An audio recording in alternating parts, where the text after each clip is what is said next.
Before you decide to install your SCC appliance as a virtual machine hosted by an ESXi hypervisor, it is important to understand how vNICs and vPorts connect to your VMware switches. How you deploy your VMware infrastructure is very different than standard Linux bridges.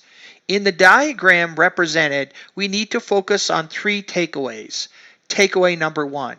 Before configuring your ESXi hypervisor, you will need to identify two vNICs within your bare metal host. LAN 0 will be identified as the external-facing PVID VMNIC 0 to be selected when deploying your ESXi hypervisor installation.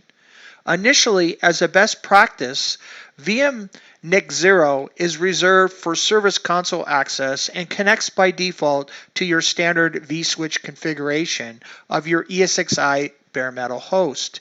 It can be utilized as an external-facing PNIC and would be cabled to a PVID switch port within your management underlay network.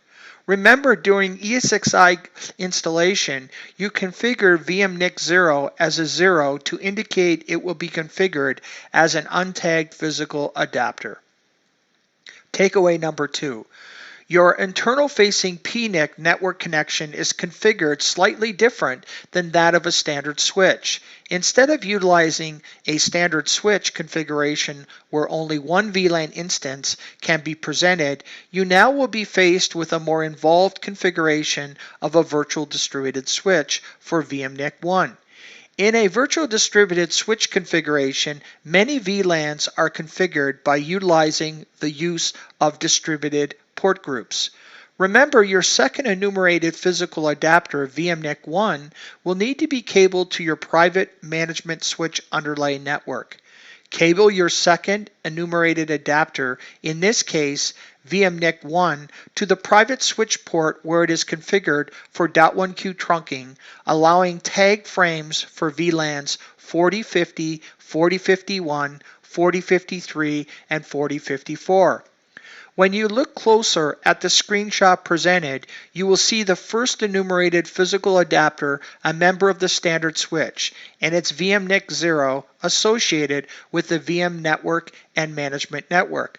The second enumerated physical adapter is a member of the virtual distributed switch named SCC internal D switch, and its VMNIC 1 is associated with the port group SCC internal D port group, in which all VLAN tag frames of 0 through 4094 are forwarded.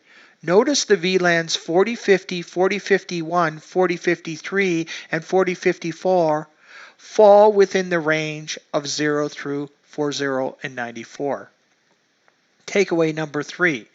The SCC VM appliance instance will require two vNICs of E1000 type characteristic configured so each vNIC interface can communicate to their associated VMware vPort switch interfaces.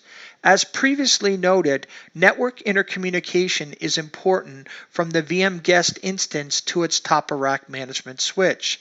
SCC's VM guest instance relies on network communication to its vNICs connected to the outside internet and to its internal SCC containers through VMware switched interfaces configured on its ESXi hypervisor.